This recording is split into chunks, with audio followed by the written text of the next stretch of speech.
할렐루야. 마태복음 14장 31절, 32절 두 절만 같이 짧으니까 같이 읽도록 하겠습니다. 시작.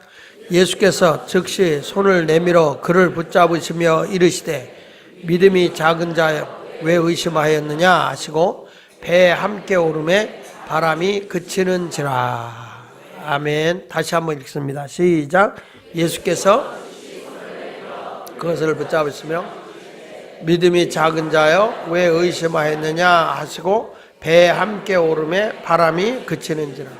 여기 이게 무슨 내용이냐면 베드로가 예수님이 물 위로 올 때 배에 타고 있던 제자들이 유령이다 그랬어요. 그때 예수님께서 나다, 유령이 아니다 그랬더니 베드로가 예수님은 나를 오라 하세요. 그 베드로가 예수님이 베드로의 말을 듣고 와라. 그러니까 물속에 뛰어들었어요. 뛰어들어가지고 큰 파도가 오니까 겁이 난 거예요. 물에 빠져들어가는 거죠. 그러니까 그때 베드로가 소리치면서 나를 건져달라고, 나를 구해달라고 예수님께서 손을 잡고 그를 건져주면서 하신 말씀이 믿음이 적은 자여 왜 의심하느냐. 그리고 배에 올라가니까 바람이 잠잠해졌다 그런 얘기예요. 다 건짐받았다 그런 얘기인데 오늘 저는 여러분들과 함께 이 심야기도를 통해서 믿음의 멋 그런 내용의 말씀을 전해서 믿음의 멋 한번 따라 믿음의 멋.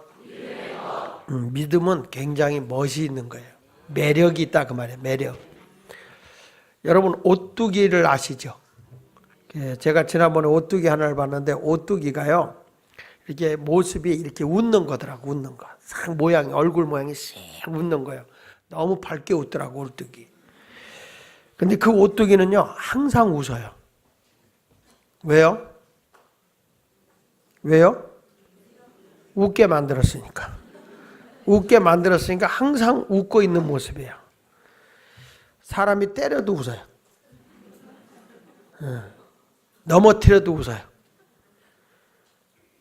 집어 던져도 일어나면서 웃어요.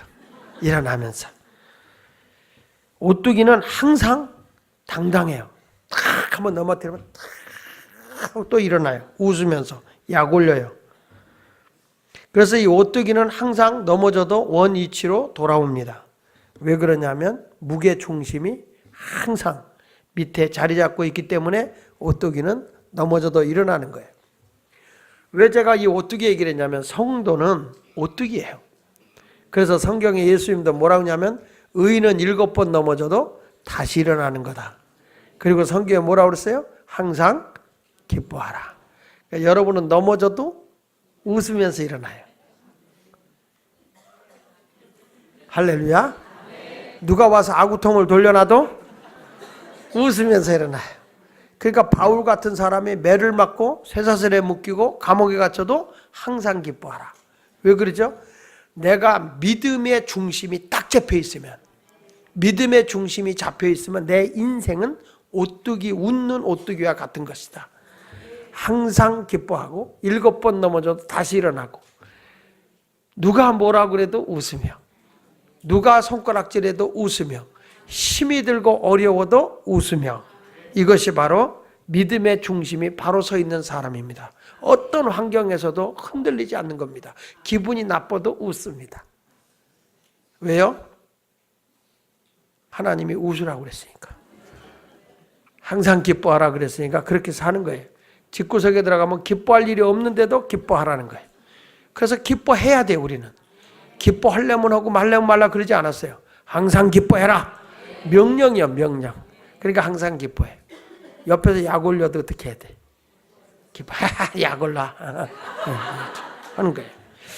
문자 메시지에서 목사님이 청년에게, 그 교회 청년에게 문자 메시지를 보냈습니다.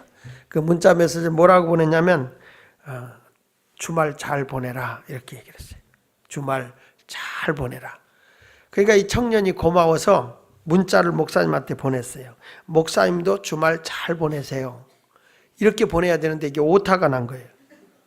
목사 니도 주말 잘 보내라. 그러니까 목사 미움 받침에 빠지니까 목사님도가 목사 니도 주말 잘 보내라. 이렇게 됐다고 하는 얘기입니다. 여러분, 이 글자 하나가 빠졌을 때 이렇게 엉뚱한 글이 됩니다. 딸이 엄마에게 학원에서 문자를 보냈습니다. 엄마 나 데리러 와. 그러니까 엄마 나 데리러 와. 근데 오타가 났습니다. 뭐라고 났을까요? 임마 나 데리러 와. 그렇게 했다는 거죠. 또 오타가 났습니다. 문자를 보냈습니다. 할머니 오래 사세요. 이렇게 했어요. 할머니 오래 사세요. 그런데 어떻게 문자가 왔냐면 할머니 오래 사시네요. 이렇게 문자를 보낸 거예요. 자, 여러분, 나는 본의가 아닌데, 내가 본의 아닌데 다른 사람에게 오해 사게끔 문자가 오타가 나게 가는 경우도 있다는 거예요. 제가 왜 이런 말을 하냐면, 우리 예수 믿는 사람의 믿음의 중심에 분명한 것은 오타도 나지 않냐고 분명한 말씀 하나를 붙잡아야 되는데, 그게 뭐냐면 오직 의인은 믿음으로 사는 거예요. 우리는 뭘로 사는 거라고요? 믿음으로. 그래서 로마서 1장 17절에 보니까 이렇게 말하죠. 복음에는 다 같이 읽으세요. 하나님의 의가 나타나서 믿음으로 믿음에 이르게 되나니 기록된 바 오직 의인은 믿음으로 말미암아 살리라 그랬어요. 할렐루야. 내 기분으로 사는 거 아니에요. 오직 믿음으로만 사는 거예요. 갈라디아서 3장 11절에도 보니까 또 하나님 앞에서 아무도 율법으로 말미암아 의롭게 되지 못한 것이 분명하니 다 같이 이는 의인은 믿음으로 살리라 하였습니다. 그러니까 이 성경에 보면 계속 바울이 강조하는 게 뭐냐면 예수 믿는 사람은 전능하신 하나님을 신뢰하는 믿음으로 살아가는 거다. 히브리서 10장 38절에도 그렇게 나옵니다. 시작. 나의 의인은 믿음으로 말미암아 살리라. 또한 뒤로 물러가면 내 마음이 그를 기뻐하지 아니하리라 하셨. 우리가 어떤 현상이나 어떤 기분으로 사는 게 아니라 우리는 뭘로 사는 거라고요? 믿음으로 사는 겁니다. 그래서 우리가 이 땅에 살아갈 때 믿음의 중심이 탁 잡혀 있으면 우리는 오뚜기라는 거예요. 우리는 믿음의 중심만 서 있으면 망해도 망한 게 아니고 병들어도 병든 게 아니고 서운해도 서운한 게 아니에요. 핍박이 아니고 다 오뚜기 같이 다시 웃으면서 일어설 수 있도록 힘을 주시고 능력을 주시는 분이 하나님이세요. 그러니까 여러분도 믿음을 항상 소유해야 되는데 우리 주님도 여러분들에게 뭘 보고 응답하고 뭘 보고 하나님이 병도 고쳐주고 여러분들의 소원도 들어주느냐? 믿음을 보시고. 믿습니까? 그래서 마가복음 9장 23절에도 보면 예수께서 이르시되 할 수 있거든이 무슨 말이냐? 믿는 자에게는 뭐라고 그랬어요?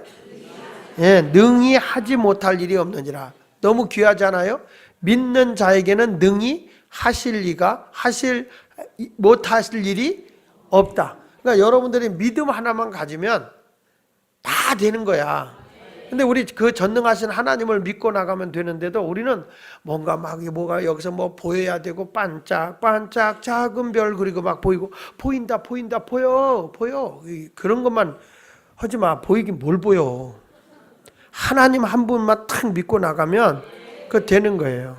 어저께도 제가 은사자들에게 교육을 시키면서 그런 얘기를 했습니다. 뭐냐면 은사를 한다고 그러다가 뭔가 신비한 거 나만 갖고 있는지 그렇게 생각하면 안 된다. 뭐냐, 우리는 믿음으로 사는 사람인데 하나님이 내 아버지다. 하늘에 계신 내 아버지다. 창조주 하나님 이상의 내 하늘의 아버지 아닙니까? 아버지요. 그 아버지는 내가 예수 그리스도를 영접하면 우리 아버지는 너무 사랑이 많아요. 여러분 아버지 좋아하면 아버지하고 같이 갈 때 막 아버지 팔에도 매달려요. 그렇죠? 아버지 힘세네 한번 연상을 해보세요. 아버지가 막 나를 무등 태우고 가요. 아버지가 앉아있는 데 가서 딱 무릎에 앉아요. 그리고 아버지에게 이런 얘기 저런 얘기하면 아버지는 여러분들의 수다 떠는 걸 듣고 싶어 해요. 저도 우리 애들이 뭐라고 얘기하면 궁금해요. 무슨 일 있었니? 이런 얘기 자꾸 듣고 싶어요. 애들이 얘기하면 너무 좋아요. 딸은 조잘조잘 얘기를 해요. 사내놈은 뭘 하려고 그래요. 재무가 없어. 강전도사 비슷해. 그게 아니라 아버지는 안 그래요. 궁금한 게 많아. 뭐 이렇게 하면은 자꾸 얘기를 듣고 싶어. 그러니까 여러분 우리가 하나님 앞에 기도할 때도 내가 인격적인 하나님을 만나게. 내 아버지잖아요. 너무너무 사랑이 많으신 아버지잖아요. 그 아버지 앞에 여러분 사소한 거를 그냥 얘기를 하라는 거예요. 얘기. 전 그렇게 기도하거든요. 아버지하고 얘기하는 거예요. 오늘 이렇게 내가 누구 만나요? 아버지 누구 만나거든요. 이렇게 이런 일이 있어요. 이거 어떻게 하면 좋죠? 이건 아버지가 좀 해줘야 할 일인 것 같아요. 아버지 인격적으로 이렇게 그냥 뭐 아버지 약사야 저씨가 이러지 말고,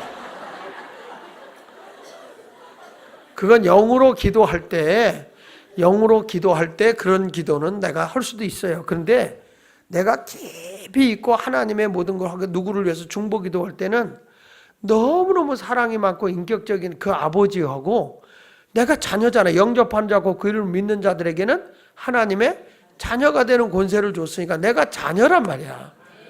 하늘에 계신 아버지의 자녀라고. 내가 그 자녀인데 뭐 그 자녀가 아버지하고 좀 다소곳하게 얘기하면 좀 어때? 아니 그게 정상이야.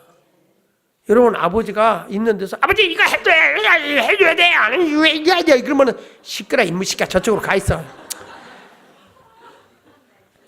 당연한 거예요. 당연한 거. 그러니까 우리가 주님을 만난다는 건 굉장히 인격적인 거예요. 인격적으로 내가 주님과 진솔하게 대화를 하는 거예요. 그러면 우리 주님이 기도가 어렵지 않잖아요. 굉장히 쉬운 거 아닙니까? 아버지하고 자연스럽게 돼. 내가 그분의 뭐요? 딸. 그래 딸이면 뭘 자녀 그래. 아들도 아닌 주제에. 응? 아들이면 뭐라고 그래요? 아들 이렇게 하고. 한번 다시 한번 해보세요. 하나님 아니야. 여러분은 하나님의 뭐요? 또 남자들도 딸 그러면 안 되잖아. 뭐요? 아들, 딸 이렇게 되는 거죠. 그러니까 그분하고는 굉장히 인격적으로 대화를 하면서 기도하면 그분을 내가 정말 신뢰하고, 그분은 능력이 한이없이 많으신 그 아버지에게 내가 안타까워하지 말고 너무 염려하지 말고 그냥 자연스럽게 그냥 기도하면 믿는 자에게 능히 하지 못할 일이 없다는 거예요. 그러니까 내가 뭘 하려고 하지 말라는 거예요. 아버지가 이루어 주신다는 거예요. 아버지께서. 할렐루야. 그래서 예수님도 병을 고치실 때 내가 뭘 한다는 게 아니라 내가 믿는 아버지가 일을 이루시니까 예수님 그런 거예요. 내가 믿는 아버지께서 이루어 주신다. 그 말을 내 믿음대로 돼. 이렇게 말하는 거예요. 따라합시다. 내 믿음대로 될지어다. 자, 할렐루야. 이 마태복음 9장 28절 29절에 보면 예수께서 집에 들어가심에 다 같이 맹인들이 그에게 나오거늘 예수께서 이르시되 내가 능히 이 일 할 줄을 믿느냐? 이렇게 물었어요. 믿냐? 이렇게 물어봤어. 그랬더니 대답하되 주여 그러하외다 하니 이에 예수께서 그들의 눈을 만지시며 이르시되 내가 믿는 하나님, 그 크신 하나님 아버지의 그 사랑으로 내가 믿는 대로 되라. 그러니까 예수님께서는 그냥 뭐 내가 해줄게 이러질 않아요. 내가 믿니? 그대로 되라. 이러는 거예요. 그래서 여러분 내가요 믿음을 가지고 말하면 말한 대로 돼요. 믿음을 가지고. 내가 믿음을 가지고 기도하면 기도하는 대로 돼요. 내가 믿음을 가지고 생각하면 생각한 대로 돼요. 내가 믿음을 가지고 꿈을 가지고 있으면 그 꿈대로 이루어 주시는 거예요. 그러니까 예수님도 이 소경의 눈을 뜰 때나 수많은 병든 자를 고칠 때도 그들이 믿는 그 믿음을 보시고 그리고 예수님께서 고쳐준 거예요. 그래서 우리 주님이 오늘 말씀하는 거죠. 오직 의인은 뭘로 사는 거라고요?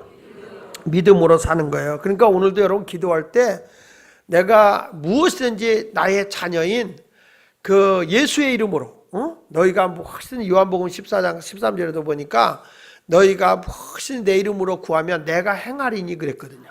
예수님이 행해 주신다고 그랬단 말이에요. 그러면 여러분이 그걸 믿잖아요. 그러면 여러분들이 정말 하나님 아버지 앞에 예수 이름으로 그 아버지와 대화를 하고 그 끝날 때 예수님의 이름으로 기도드려요. 그렇게 해. 그러면 다 이루어져요. 아멘. 그러니까 새벽에 제가 이렇게 앉아서 기도할 때는 제가 오늘 하루를 쭉 머리에 꿰요. 오늘 하루를 꿰면서 주님과 이렇게 대화를 하는 거야. 주님, 오늘 아침에 뭐 해요. 이때 주님이 이렇게 해주시고 저렇게 해주시고 도와주세요. 이렇게 기도를 하는 거예요.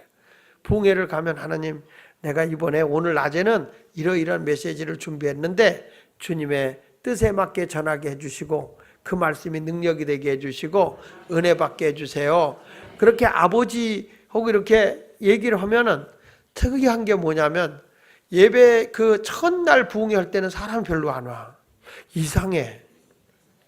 그런데 갈수록 하나님이 많은 영혼을 보내줘요. 이렇게. 그런 것을 보면 아버지와 인격적으로 여러분들 이렇게 대화하면서 오늘 이러면서도 그냥 혼자 심심하잖아?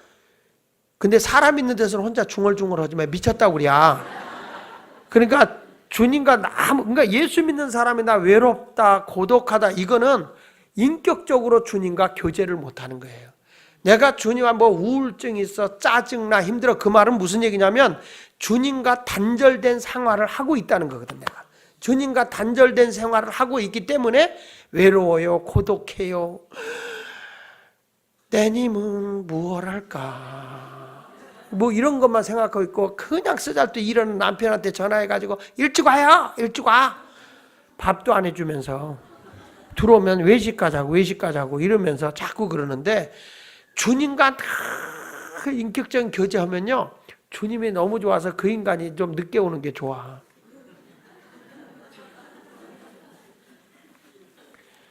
마찬가지요. 내가 외롭다. 난 예수 믿는 사람이 우울증에 걸린다, 뭐 짜증난다, 이런 말을 하는 것을 보면 불신앙이라고 저는 생각하거든요. 그렇죠? 아버지, 세 명이 지금 나하고는 상관없는 말입니다. 이런 표정을 짓는데 정말 그래요. 지금 여러분 마태복음 17장 20절에도 보면 이런 말을 해요. 마태복음 17장 20절에 보면 마태복음 17장 20절 시작. 이르시되 너희 믿음이 작은 까닭이니라. 진실로 너희에게 이르노니 만일 너희에게 믿음이 겨자씨 하나만큼만 있어도 이 산을 명하여 여기서 저기로 옮겨질 것이요 또 너희가 못할 것이, 내가 진실로 하나님 아버지를 믿는 믿음이 아들로서 딸로서 내가 하나님 아버지, 정말 하늘에 계신 그 전능하신 아버지, 내 모든 걸 주관하시고 통치하시고 다스리시고 이루시는 그 아버지를 믿는다면 내가 이 산을 명하여 저쪽으로 옮겨지라 해도 옮겨질 것이고 내가 못할 것이 없다, 이렇게 말하는 거예요. 그러니까 예수님의 기적과 능력은 여러분이 믿는 믿음의 크기 안에서 이루어지는 거예요. 여러분이 믿는 하나님은 전능하신 하나님, 살아계신 하나님, 내 기도를 들어주시는 사랑 많으신 아버지, 그분은 만물을 통치하시고 보존하시고 섭리하시고 인도하시는 그 하나님이세요. 그 하나님을 믿고 나가는 거죠. 그래서 오늘 저는 살아계신 하나님을 믿는 사람들에게는 당연히 기적이 있어야 된다. 그런 것에 대해서 오늘 살펴보면서 믿음이라는 게 얼마나 멋있는 거냐. 그래서 오늘 믿음의 멋에 대한 얘기를 하려고 하는 거예요. 믿음은 너무 멋있는 거예요.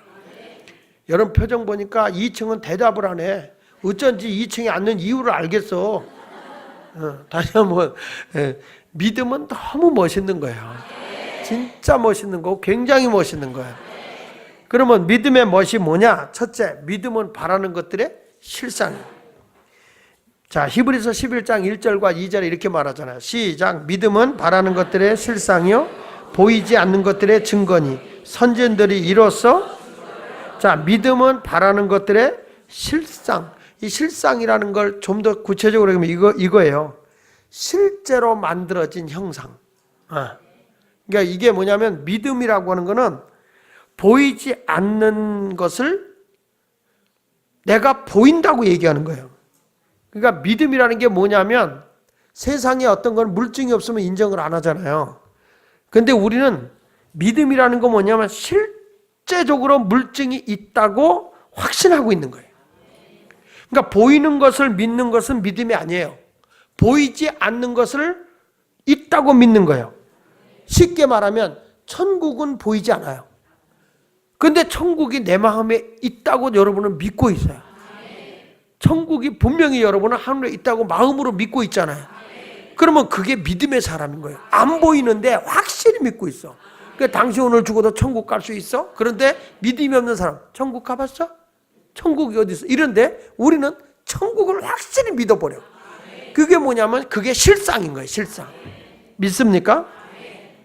그러니까 천국은 보이지 않는데 내 마음속에 있음을 확신하는 거. 이게 믿음의 사람이에요. 자, 예수님이나 성령님이 항상 우리와 함께 한다고 그랬잖아요.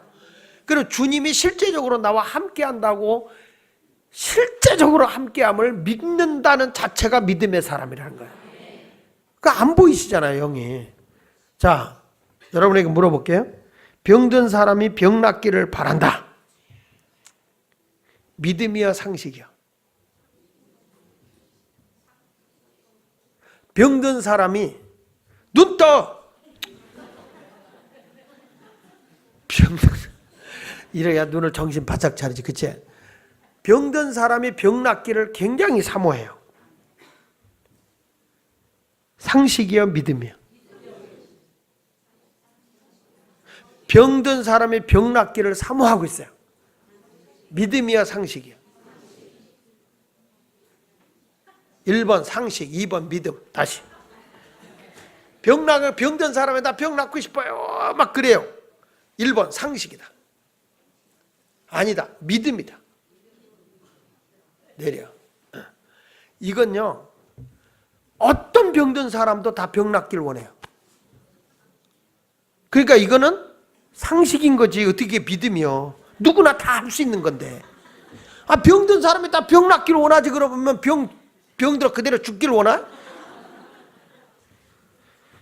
그런데 병 낫기를 실제로 원하는 믿음은 뭐냐면, 예수님이 내게 계시기 때문에 나는 이미 내 믿음으로 내 병이 나았다는 것을 형상으로 그리는 거예요. 그게 믿음이야. 그게 지금 병 들어왔어요. 오늘 예수 이름으로 기도받는 순간에 난 병이 낫다. 그리고 낫다고 믿고 그리고 현상으로 내 건강한 모습을 형상화시키고 걸어가면서 나 낫어. 어디가 낫어? 다리가 그냥 아픈데 낫어. 막 뛰는 거예요. 지야 하면서 뛰다 보니까 싹 없어져요. 이게 믿음인 거예요. 병 낫기를 원해.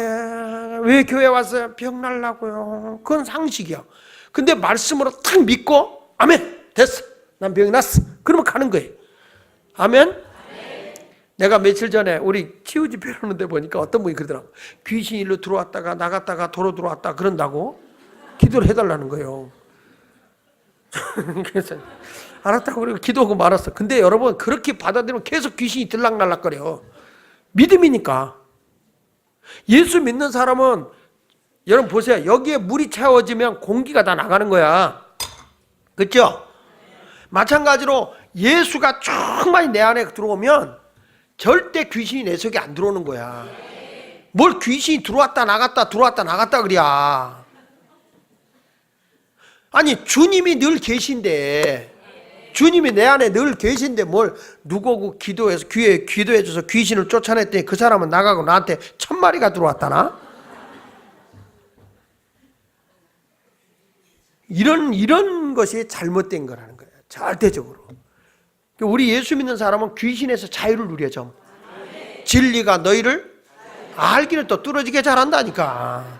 그러니까 예수 안에 들어오면서 모든 것을 다 털어버리고, 아니야, 우리 주님은 굉장히 상식적이고 지성적이면서도 인격적이잖아요.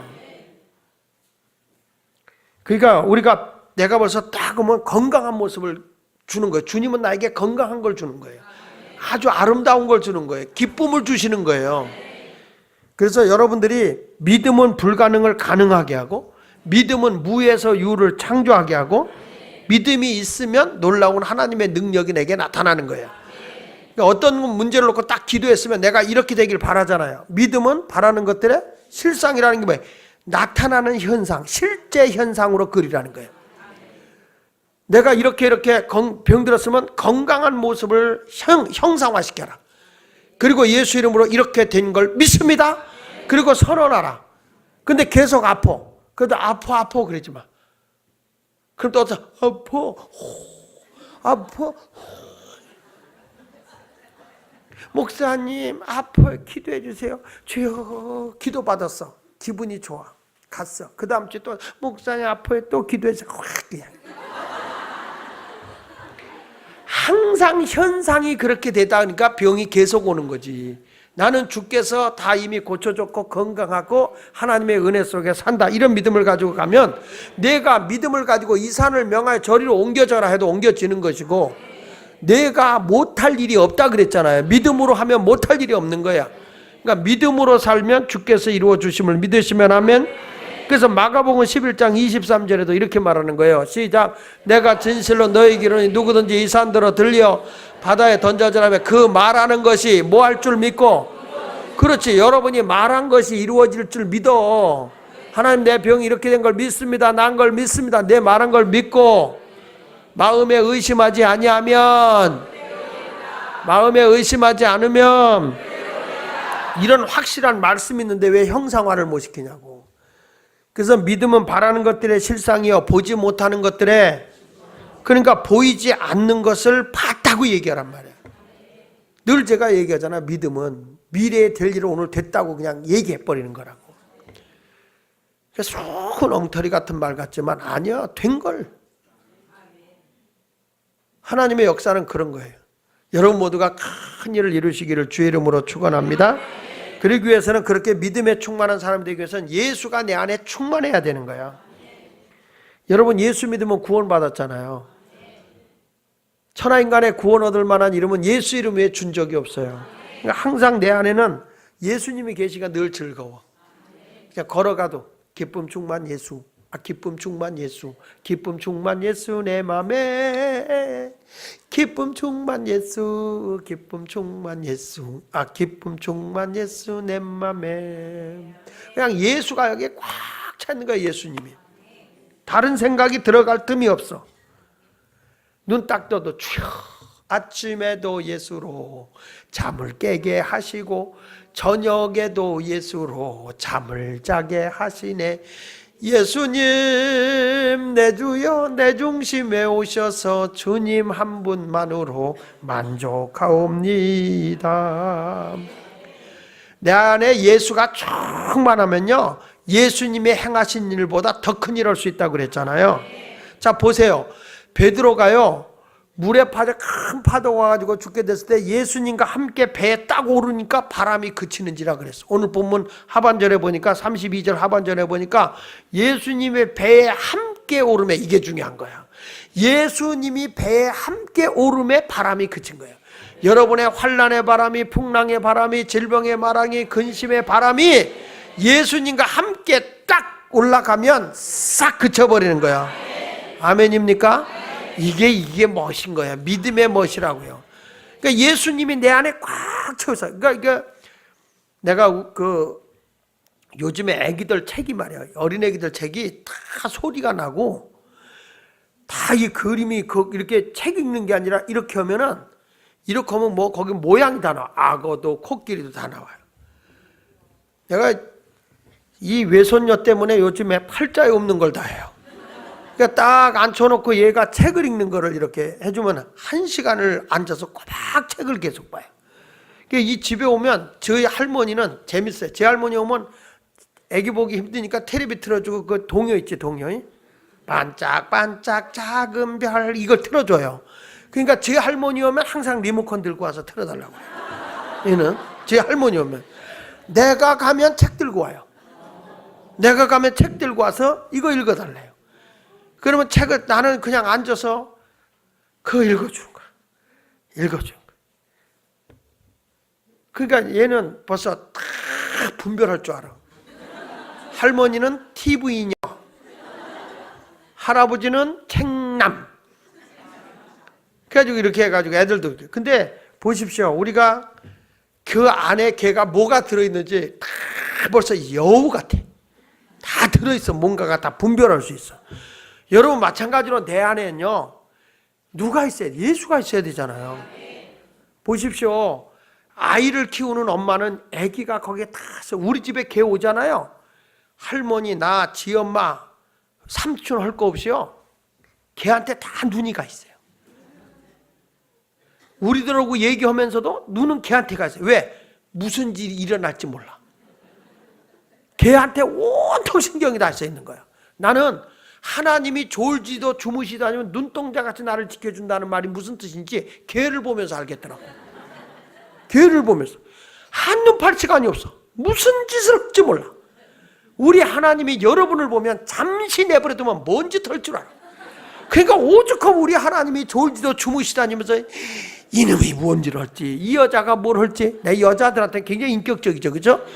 그러면서 뭘 할지 몰라. 그러니까 항상 관심 갖는 거예요. 그러니까 우리 하나님은 졸지도 주무시도 아니하면서 우리를 눈동자같이 지켜주는 거예요. 여러분, 이제부터 예수가 내 안에 꽉 차 있어야 돼요. 딴 생각할 틈이 없지. 예수가 꽉 들어있는데 뭔 생각이 들어. 교회 와서 예수만 봐. 왜 저 사람은 오늘 헤어스타일이 저래 이러지 말고, 왜 저 사람의 헤어스타일이 마음에 안 들어, 별걸 다 신경 쓴다니까요. 교회 와서 그냥 예수님만 생각해. 여러분 지금 여기도 지금 딴 것으로 꽉 내 잡념에 지배하고 있는 분들이 있죠. 그 오늘 빨리 빼내고 예수 충만으로 채우세요. 예수. 자다가도 휴 이래야 돼. 자다가도 피자 먹자 이러면 안 돼. 이거 안 돼. 오늘 여기 보세요. 마태복음 14장 30 오늘 본문이니까 예수께서 즉시 손을 내밀어 그를 붙잡으며 이르시되, 그러니까 이때가 어느 때냐면은 저는 이 베드로가 물에 빠져 죽어가잖아요. 그때 죽어갈 때 아무것도 자기 마음에는 없어요. 오직 누구밖에 없어요. 예수, 나를 구원해 줄 그분밖에. 그러니까 순간적으로 예수가 그에게 충만히 채워진 거예요. 그러니까 여기서 그런 거죠. 나 즉시 손을 내밀어. 그러니까 예수님 나를 구원해 주세요. 예수님밖에 없으니까. 그때 예수님께 그를 손을 딱 잡아 이렇게 건져주시는 거예요. 예수님 믿음이 적은 자 왜 의심하느냐 그러지만, 내가 예수님으로 채우고 있는 한 환난과 풍랑과 환난도 아무것도 아니라는 거예요. 여러분 지금 염려와 근심 걱정이 꽉 채워져 있는 그런 사람입니까? 아니면 예수님으로 꽉 채워져 있는 상황입니까? 누구로? 아버지. 요한복음 14장 12절에 보면 예수로 꽉 채워 이런 말 나와요. 자, 시작. 진실로 너희에게 이르노니 나를 믿는 자는 내가 하는 일을 그도 할 것이요 또한 그보다 큰 일도 하리니 이는 내가 아버지. 여기 보니까 나를 믿는 자는 내가 하는 일, 예수님을 믿는 사람은 예수님이 하는 일도 할 수 있고 예수님보다도 더 큰 일도 할 수 있다라고 말씀하고 있는 것입니다. 그러니까 오늘 말씀을 여러분들이 꼭 기억하시면서, 첫째로는 어떤 사람이 돼야 되느냐 오늘 했을 때, 믿음은 바라는 것들의 실상이다. 그러니까 예수님으로 꽉 채워주면 나는 그냥 생각만 해도 이루어지는 거야. 그러니까 형상화시키세요. 형상화, 실제적인 형상화. 믿음은 바라는 것들의 실상이니까 실제적인 형상을 그려라. 그렇게 되면 그렇게 되는 거예요. 지금 우리 예수마을교회는 다 설계도면에 의해서 형상화가 돼 있어요. 다. 여러분 안 보이죠? 안 보이죠? 나는 다 보고 있어요. 다. 왜? 이미 설계도 한 거 해가지고 형상화된 것을 그림을 그려놓고 있기 때문에. 여기도 있잖아. 외형은 요 그대로 나와요. 외형은. 그러니까 이게 뭐냐면 실제화된 거예요. 영적인 것도 똑같아. 여러분의 삶도 내가 항상 이렇게 형상화 시켜놓으면, 믿음은 바라는 것들 실제 형상이니까, 그리고 그렇게 됐다고 증거하면 이루어지는 거예요. 믿음으로 정복하며 나가는 여러분이 되시기를 예수 이름으로 축원합니다. 두 번째로, 내가 믿음의 멋쟁이가 되려면 믿음은 바라는 대로 된다는 걸 믿어라. 두 번째 가서는 성령 충만하면 믿음도 충만해져요. 여기 성경 사도행전 1장 4절로 5절에 예수님께서 제자들에게 말합니다. 사도와 함께 모이사 그들에게 분배해 이르시되, 다 같이 예루살렘을 떠나지 말고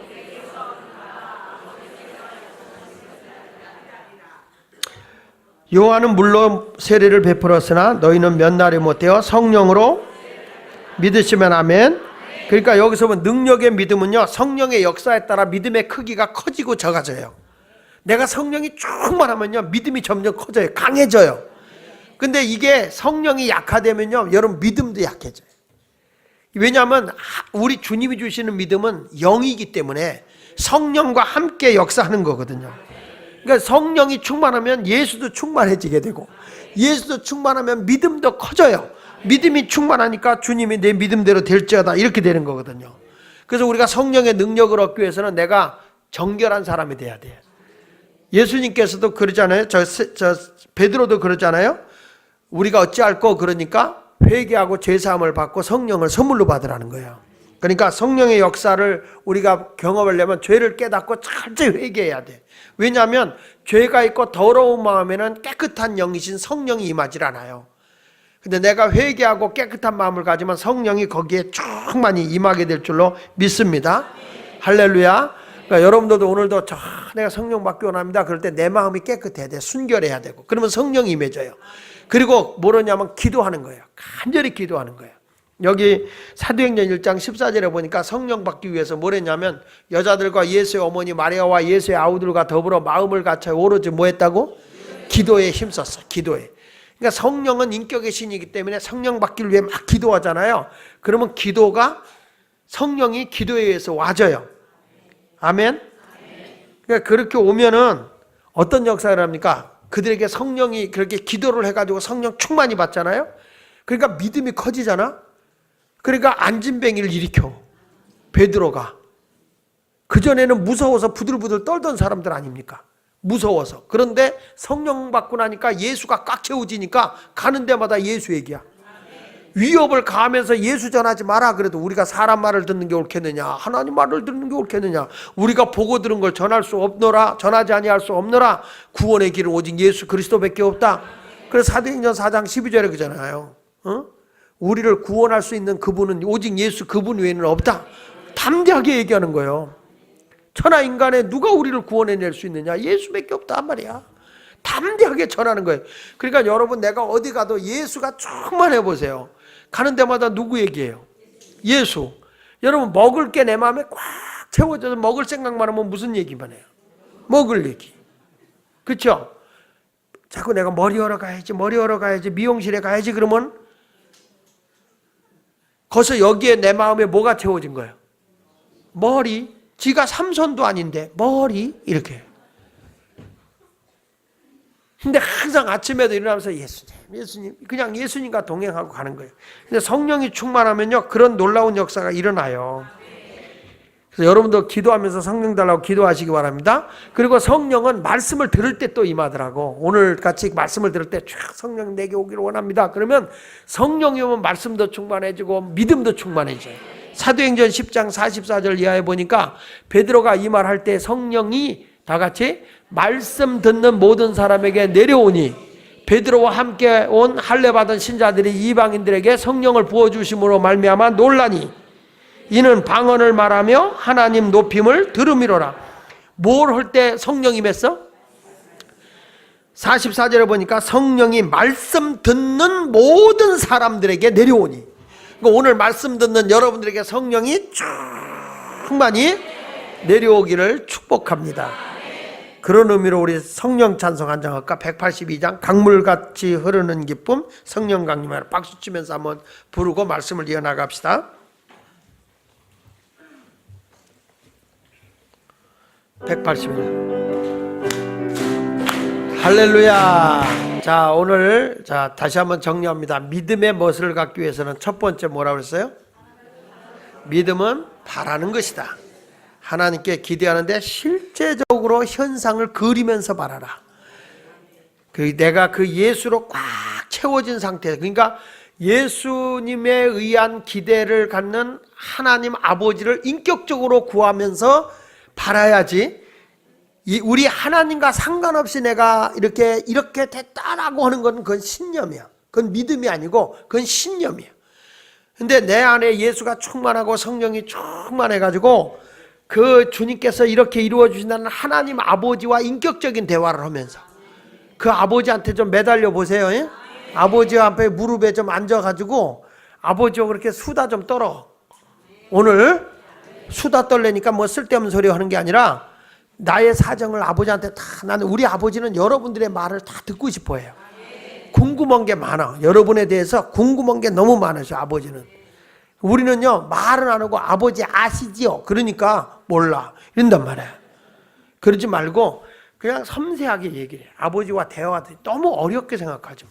아버지와 대화하듯이. 그러니까 여러분들이 오늘 말씀은 굉장히 중요한 거야. 믿음은 바라는 거예요. 아버지한테 바라는 걸 그대로 얘기하세요. 그럼 들어주세요. 두 번째 가서는 성령의 충만함이 있어야 그 성령의 충만함이 믿음의 충만함으로 나타나게 돼 있고 그것을 통해서 하나님의 기적이 일어나는 거예요. 자, 그랬을 때 내 믿음이 나타났을 때 이제 마지막으로 뭐가 이루어졌냐면 따라합시다. 믿음의 언어를 써라. 믿음의 언어를 써라. 그러니까 여러분 믿음은 들음에서 나고 들음은 그리스도의 말씀으로 말미암는 거거든요. 근데 하나님의 믿음이 생겼으면 신앙의 사람은요 말을 자꾸 믿음의 말로 긍정적인 말을 해야 돼요. 민수기 14장 28절에 보니까 시작. 여호와의 말씀에 내 삶을 두고 맹세하노니 너희 말이 내 귀에 들린 대로 내가 너희에게 행하리니 그랬어요. 그러니까 여기 굉장히 중요한 말이 나와요. 너희 말이 내 귀에, 여기서 내는 누구냐면 하나님의 귀에 들린 대로 내가 너희에게 행하겠다 이렇게 말해요.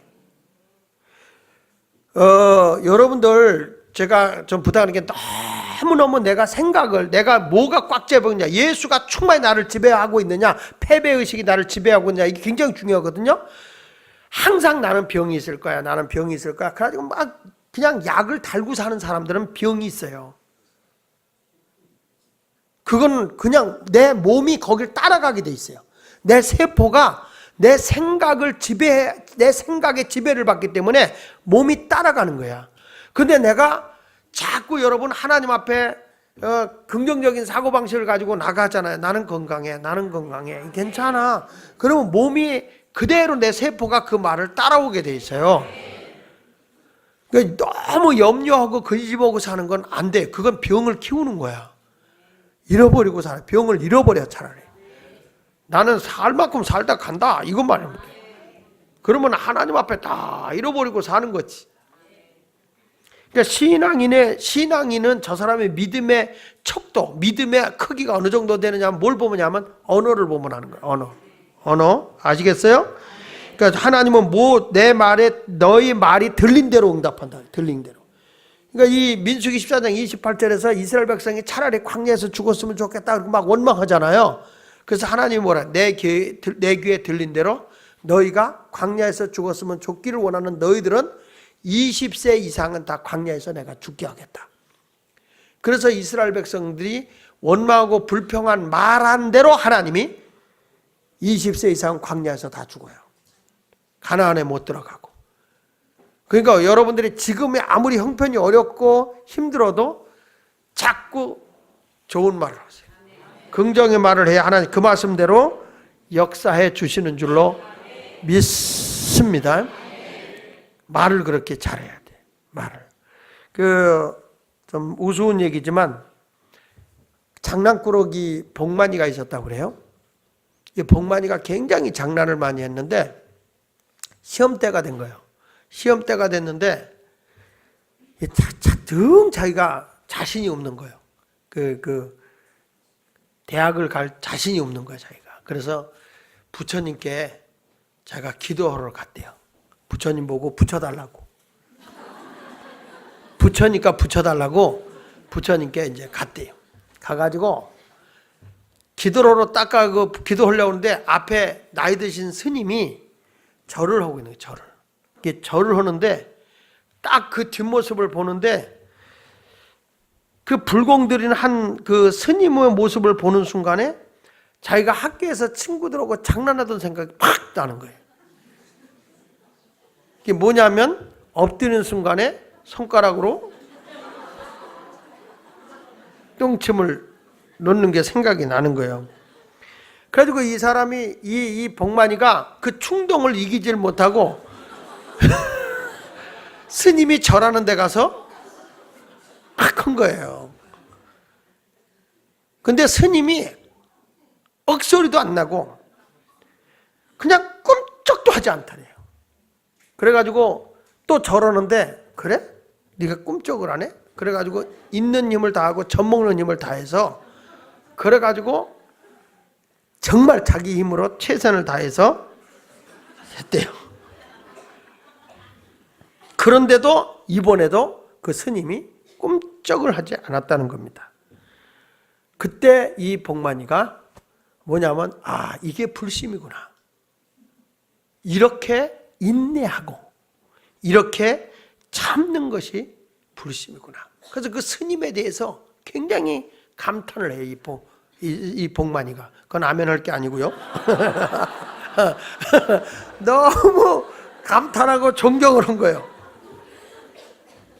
그래가지고 이 복만이가 스님이 이제 불공을 마치고 돌아서는데 너무 그 노승이 존경스러운 거예요. 존경스러운 거예요.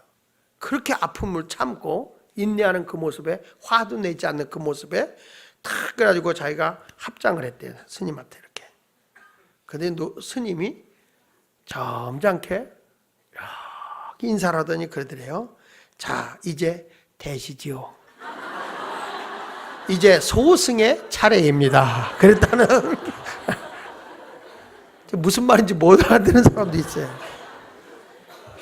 너도 불공 들여 왔으니까 엎드려라. 내가 이제 찔를 차례다. 그런 얘기.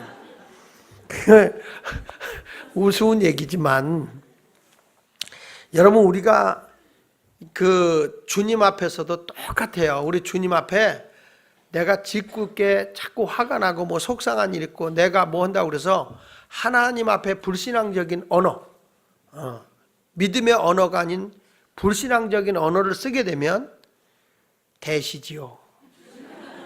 이제 당신 차례입니다. 이렇게 되는 거예요. 우리는 화가 난다고 속상한다고 생각 없이 말을 막 해요. 생각 없이. 근데 그것이 하나님에게는 굉장히 여러분들에게 그 안타까워하는 부분이에요. 그러면 이제 그렇게 사셨으니까, 그런 말을 쓰셨으니까 이 복만이에게 스님이 말한 것처럼 이제 되세요. 당신 차례예요. 이 소리가 들린다는 거예요. 여러분, 우리 예수 믿는 사람이 진정으로 믿음을 가지면요, 열정적이고 도전적인 사람이 돼야지 게으르고 나태한 사람이 돼서는 안 되는 겁니다. 저는 그래요. 믿음의 사람은 모든 사람에게 희망을 주고 소망을 주고 위로가 되고 격려가 되는 사명의 사람인 거예요. 사명의 사람은 믿음이 충만하기 때문에 항상 내가 하나님의 영광을 드러내며 살아야 된다는 사명이 있는 사람은 항상 언어를 써도 긍정의 언어를 사용한다는 거예요. 사명이 있는 사람은 힘들고 어려워도 이게 하나님 주신 사명이기 때문에 행복해하는 거예요. 그래서 제가 사명을 가지고 믿음으로 살아간 사람들의 공통점이 뭐냐면 언어가 굉장히 긍정적이면서도 삶이 행복해한다는 거예요. 하나도 행복할 것이 없는데 행복해요. 오히려 사명 있는 사람은 슬픔을 기쁨으로 바꿔나가요. 사도 바울처럼 감옥에 갇혀서 오늘 죽을지 내일 죽을지 온몸이 피투성이 가도록 매맞고 살았어도 오히려 그는 찬송을 하며 하나님께 기도하면서 옥문이 열렸을 때는 도망갈 생각하는 게 아니라 그들에게 복음을 전하는 사명의 사람이라는 거예요. 그러면서 감옥에 갇혀서 자유롭게 살고 있는 세상 사람들을 향해서, 빌립보 교인들을 향해서 항상 기뻐해라. 내가 다시 말하노니 기뻐해라. 데살로니가 교회를 향해서도 항상 기뻐하라. 쉬지 말고 기도해라. 범사에 감사하라. 이렇게 항상 다른 사람에게 열정을 심어주고 새로운 어떤 도전과 새로운 긍정의 사고방식으로 전환을 시켜주는 거예요. 진정으로 사명 있는 사람은요, 나 자신도 변화되지만 다른 사람까지도 영향을 주는 거예요. 그러니까 예수 믿는 사람이고 내가 제대로 예수 믿는 사람은 언어 자체가 믿음의 언어, 소망의 언어, 능력의 언어, 사랑의 언어를 써야 된다 그 말이에요. 믿습니까? 우리 하나님은요, 사명의 사람들에게 어떤 걸 줄 때도 항상 언어 자체를 바꾸라는 거, 언어 사용하는 걸. 예를 들면 아브람에게 하나님께서 이제 영적인 자식을 주려고 할 때 하나님이 이름을 바꿔요. 아브람이라 하지 말고 아브라함이라 하고 네 아내를 사레라 하지 말고 사라라 해라. 아멘. 왜 그럴까요? 우리 주님은 능력 주시는 자 안에서 내가 모든 걸 할 수 있잖아요. 따라합시다. 빌립보서 4장 13절 다 아는 내용이잖아요.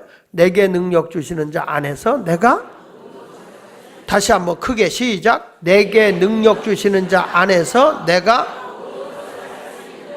내게 능력 주시는 자가 누굽니까? 예수님이잖아요. 그 안에서는 모든 걸 할 수 있어요. 내가 배고파도 배불러도 뭐 어떤 상황에서 내가 자족하고 만족하게 살 수 있는 거예요. 이게 믿음인 거예요. 그러니까 우리 하나님이 너는 할 수 있다. 뭐든지 너는 할 수 있는 사람이니까 언어를, 긍정의 언어를 써라. 그래가지고 우리 하나님이 아브라함이라는 사람에게 아브라함으로 이름을 고치라고 그래요. 창세기 17장 5절에 보면 5절에 시작. 이제후로는 내 이름을 아브람이라 하지 아니하고 아브라함이라 하리니 이는 내가 너를 여러 민족의 아버지가 되게 함이니라. 여기 아브람이라는 뜻은 높임을 받는다 이런 뜻이에요. 넌 높임을 받는다는 뜻이에요. 근데 아브라함이라는 거는 여러 민족, 모든 나라의 아버지가 될 거다. 너는 믿음의 조상이 돼서 아버지가 될 거다. 그러니까 너가 얼마나 자손이 많아질지 아니? 모든 네 자손이 나라를 세워서 아버지라 부르게 될 거다. 민족의, 모든 민족의 아버지다. 지금 자식도 못 낳는 주제. 그러니까 하나님이 뭘 지금 바꿔주는 거냐면 언어를 바꾸는 거예요. 그래서 아브라함에게 이렇게 말하는 겁니다. 너 이제 아브라함이라 해라. 예! 그리고 그 뒤부터 여보 하나님이 나 이름 지어줬는데 아브람이 아니고 아브라함이라 하래. 계명을 한 거예요. 우리 정다니엘 목사처럼.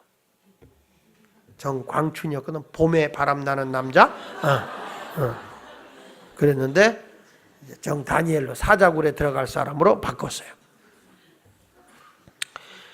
그러니까 이렇게 이름을 바꾸는 거 굉장히 중요해요. 여러분 이름도 잘 지어야 됩니다. 이름도. 왜냐하면 이름은 남이 불러주잖아요. 그 이름 자체가 축복이 돼야 돼. 축복 있는 의미로부터. 어떤 사람들은 이름을 이렇게 지어주면 촌스러워 뭐 그러는데 뜻이 있고 복이 있는 말씀이 들어가야 돼요. 참 그래서 하나님도 아브라함이라 하면 모든 민족의 아버지다. 그래서 여보 다음부터 아브라함이라 하지 말어. 아브라함이라고 그래. 친구들 어이 아브라함, 미스터 아브라함, 아브라함 이렇게 하는 거예요. 그리고 여보 당신 보고 사레라 하지 말고 사라라 하래. 17장 10절에 보니까 17장 몇 절에 있더라? 있어 하여튼 그 17장 쭉 읽어 나가다 보면 내가 몇 절 안 적어놨는데 너 이름을 사레라 하지 말고 사라라 하라 그랬어요. 사라. 그러니까 사레는 왕후라는 뜻이에요. 왕후. 근데 사라는 공주라는 뜻이에요. 공주. 따라합시다. 공주. 근데 이때 할머니 나이가 몇 살이요?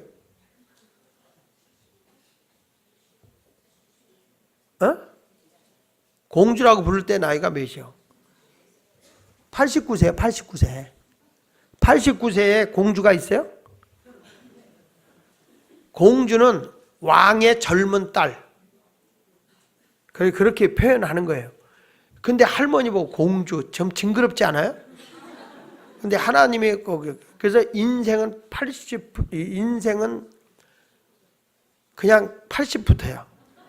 이 공주야. 예수 안에 들어오면 여러분 이제 뭐 은퇴 안 해도 돼. 89세의 공주인데 뭐. 공주 그렇게 부르라는 거죠. 그게 뭐냐면 축복이야. 너는 젊은 여자다. 너는 하나님 보실 때 공주다. 자, 그러면서 하나님께서 아브라함에게 말이죠. 창세기 17장 10절에 그 약속을 잊지 않기 위해서 하나님께서 이렇게 말합니다. 너희 중 남자는 다 할례를 받아라. 이것이 나와 너와 너희 후손 사이에 지킬 내 언약이니라. 너희는 포피를 배워라. 이것이 너와 나의 사이에 언약의 표징이다. 그래서 아브라함이 거기서 할례를 행해요. 하나님의 약속을 분명히 해요. 너는 이제 아브라함, 너는 사례. 그리고 해가지고 남자의 포피를 잘랐다는 건 이제 포경 수술한 것과 같은 거예요. 남자들이 오줌 누울 때마다 항상 그 흉을 봐야 되잖아요. 흉터를. 하나님의 약속을 잊지 마라. 잠시라도 잊지 마라. 자, 어느 날 아브라함이 사라 안녕. 사라 할머니가 징그러워 하지 마요. 무슨 소리야. 하나님이 당신을 공주라고 그랬어. 공주야. 아침에 일어나면 공주. 사람들이 아브라함에 가서 그럽니다. 내가 어제 하나님 앞에 음성을 들었는데 내 아내는 사라야 사라. 앞으로 공주라고 불러. 그런 거예요. 거기 있는 사람들은 너무 아브라함 말을 잘 들었어. 일어나자마자 공주님 나오셨어요. 공주님. 사라가 아침에 일어나더니 아브라함 열국의 아버지 젊은 오빠 밥 먹어. 자, 말 한마디에 인생 자체가 바뀌는 거예요. 생각이 바뀌는 거예요. 아브라함이 이상하게 점점 젊어져. 어느 날 아브라함이 내가 그때 신방 가서 봤는데 마실을 가려고 이웃집에 좀 가려고 저녁에 해가 지어서 여보 테레비도 없고 그러니까 이웃집에 좀 다녀오리다. 그리고 문을 딱 열어서 나 이웃집 갔다 올게 그러는데 사라가 어느 틈엔가 싹 공주같이 딱 비녀를 꽂고 그리고 옷도 핑크색을 입고 그리고 이렇게 딱 근데 달빛에 딱 비춰오는데 사라가 진짜 멋있는 거 예쁜 거야. 진짜 공주로 보이는 거야. 달빛에 싹 비치는 그 은은한 달빛에 그 여인을 보니까 아니 우리 사라가 언제 저렇게 예뻤어? 언제 저렇게 젊었어? 그 순간에 아브라함이 자기도 모르는 사이에 젊음의 혈기가 자기도 모르게 딱 솟아나는 거야. 그러니까 또 이렇게 달빛에 딱 반사되는 그날 아브라함을 딱 보니까 아니 우리 난군이 늙은 게 아니라 아름다운 살색, 요동치는 맥박, 들끓는 피, 울끈불긋 근육 너무너무 멋있는 거야. 오 아브라함, 오 사라. 그래가지고 둘이 그 밤에 붙어서 짝짝꿍 짝짝꿍 짝짝꿍 해가지고 그래서 그날에 이삭을 낳았어요. 이삭을 뵌 거요. 잘 들어요. 절대 이삭은 성령으로 잉태된 게 아니야. 인간의 육정으로 난 거야. 왜 그랬을까? 나는 이 말씀이요 우리가 웃자고 하는 얘기가 사실이니까 하나님이 언어를 바꿔줬을 때 아까도 얘기했어요. 언어는 내 생각을 바꿀 뿐만 아니라 내 행동을 내 체질을 바꿔놓는다는 거예요. 아프다 아프다 아프다 그러면 여러 몸은 병이 들어요. 나는 원래 이렇다 하면 그래요. 나는 우울증에 걸렸다 그러면은 귀신이 나를 지배한다 하지만 귀신의 지배를 받아. 근데 탁 틀어버리고 나 괜찮아 건강해. 주님의 딸이야 하나님의 딸이야 나는 이래봐도 주님이 함께 하시. 어디 까불어 이것들이 탁 당당하게 가면 자신감이 붙는 거예요. 나는 건강하다 나는 아픈 데 없어. 그래도 병원 아니야 내가 사명이 있어 그리고 가는 거예요. 그러니까 믿음의 사람은요 고난 속에서 감사하고요 절대 부정적으로나 불평하고 살질 않아요. 믿음의 언어는 항상 축복의 언어를 쓰고 믿음의 언어는 항상 사람에게 희망을 줘요. 그렇기 때문에 믿는다는 사람들은 자꾸 좋은 말을 한다고요. 성경 말씀에 잠언서 18장 21절에도 보니까 이렇게 말하는 거예요. 시작. 죽고 사는 것이 혀의 힘에 달렸나니 혀를 쓰기 좋아하는 혀의 열매를 먹어요. 여기 보세요. 죽고 사는 것이 뭐에 달렸다고? 이 혀의 힘에 달려있는 거예요. 혀가. 여러분 다른 거는 낡아서 다 없어져도요 혀는 안 없어집니다. 무슨 말인지 알아요? 혀는 혀처럼 많이 쓰는 거 없어요. 그래도 이 혀는요 굳은 살은 안 베겨요. 이 혀는요 세상에 그렇게 음식을 하고 말하고 뭐 거시기에 다 하는데도 이는 그 단단한 이는 빠져. 그렇죠? 그 딱딱한 그 단단한 이는 빠져도 혓바닥 빠졌다는 소리는 못 들어봤어.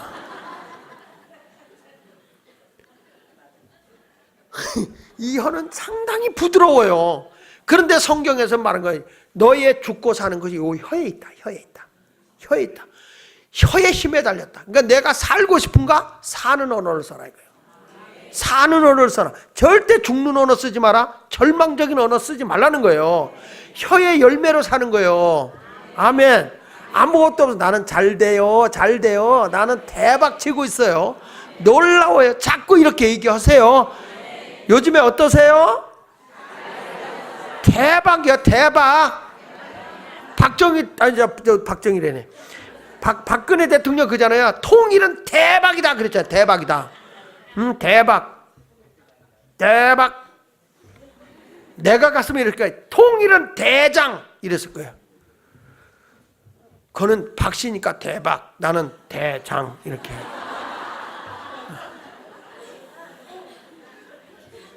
뭔 말인지 알아듣지를 못해 이 동네는. 여러분 성경의 잠언 23장 7절에 왜 내가 말을 잘해야 되느냐 읽어줘요. 시작. 대저 그 마음의 생각이 어떠하면 그 위인도 그러한즉 그가 네게 먹고 마시라 할지라도 그의 마음은 너희와 함께하지 아니하다. 뭐냐면 대저 그 마음의 생각이 어떠하면 그 위인도 그러하다는 거예요. 마음의 생각대로 논다 이거예요. 그러면 여러분 내 마음의 생각을 지배하는 게 언어라니까. 그러니까 오늘부터 힘들어도 좋은 말을 써야 되고요, 긍정의 언어를 써야 돼요. 사람들이 주님의 이름으로 축복을 하는데 자꾸 그 사람에게 좋은 말로 축복하면 그렇게 된다니까요. 자식들에게 자꾸 축복하면 넌 잘해, 너는 뭐든지 잘해, 넌 큰 사람 된다니까, 잘한다. 그러면 걔는 그렇게 돼요. 정말로 그렇게 돼요. 아멘. 나는 지난주에 그 주일 저녁에 우리 와서 그 집회하는데 너무 큰 은혜를 받았어요. 그 아이들에게 말씀으로 다 무장이 되어 있으면 세상에 모진 바람이 불어쳐도 무너지지 않는다는 거. 그렇잖아요. 반석 위에 집을 지은 것 같아서 진리 안에 거하는 사람은 세속에 물들지 않아. 그런데 진리에 굳게 서 있지 않으면 애들이 세상에 휘둘려 버려. 벌써 중학교 졸업하고 고등학교 졸업하고 청년 되면 그냥 방향을 잃어버리고 살아. 방정화. 그런데 진리 안에 딱 서 있는 사람은 방향이 탁 잡혀 있어. 그런 길로 가는 사람은 하나님이 세워주는 거거든요. 오늘부터 여러분들은 무슨 언어 쓰느냐? 좋은 언어 쓰시고 믿음의 언어로, 난 믿음으로 됩니다, 믿음으로 헤어갑니다. 그러면 그대로 이루어 주시는 거예요. 그래서 믿음은 멋이 있는 거예요. 아멘입니까? 그러니까 전능하신 하나님이요, 나의 아버지세요. 그 아버지를 믿고 내가 다 얘기하면 우리 아버지는 다 들어주세요. 그러니까 오늘부터 첫째 뭐 하자? 믿음으로 바라라. 믿음은 기대하는 거예요. 바라고 실상을 그리고 이렇게 되는 걸 믿습니다. 그렇게 그리세요 오늘. 두 번째, 성령 충만하면 믿음이 막 커져. 믿음이 커지면 내가 확신이 생겨. 막 이렇게 돼요. 막 믿음이 커지니까. 그럼 믿음이 커지면 세 번째 가서 뭘 하자? 믿음의 언어, 긍정의 언어, 막 소망의 언어를 막 쓰는 거예요. 그러면 하나님이 그 열매로, 혀의 열매대로 응답을 주는 겁니다. 믿음은 놀라운 멋이 있어. 옆 사람 인사하세요. 멋있는 믿음을 가지세요.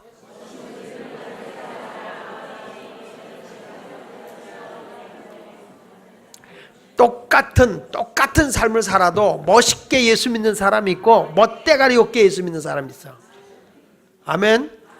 그냥 옆 사람 앉기만 하면 막 짜증, 불평, 원망, 멋대가리 하나도 없어. 이 사람은 정말 막 한숨밖에 나올 게 없는데도 막, 아이 목사님 걱정 없습니다. 아이고 잘 돼가고 있어요. 아이고 뭐 신경 쓰지 마세요. 그런 사람은 입술의 열매대로 그게 이루어져요. 근데 말은 또 그렇고 하는데, 잘 들어요. 근데 말은 그렇고 하는데 예수가 내 안에 없어. 이건 안 돼. 하나님에 대한 기대감, 하나님에 대한 나는 하나님의 아들 딸로서 그분과 인격적인 대화를 하면서 하나님이 함께 하시니까 나는 됩니다, 이렇게 해야지. 주님 없는 상태에서 됩니다 그건 신념이기 때문에 안 되는 거예요. 그거는 주님과 함께 하면서 자꾸 인격적으로 우리 아버지와 대화하면서 얘기를 하면 주님이 이루어 주시는 거예요. 아멘. 그러니까 쓸데없는 잡념은 다 버려. 귀신이 들어왔다 나갔다 그거 버려. 그랬더니 안 버려. 버려. 못 버려. 버려. 안 돼. 이러지 말고 그 쓸데없는 건 다 버리고 주님 한 분으로 만족하고 살아가는 여러분이 되어야 할 줄로 믿습니다. 할렐루야. 하나님께 영광의 박수 돌립니다.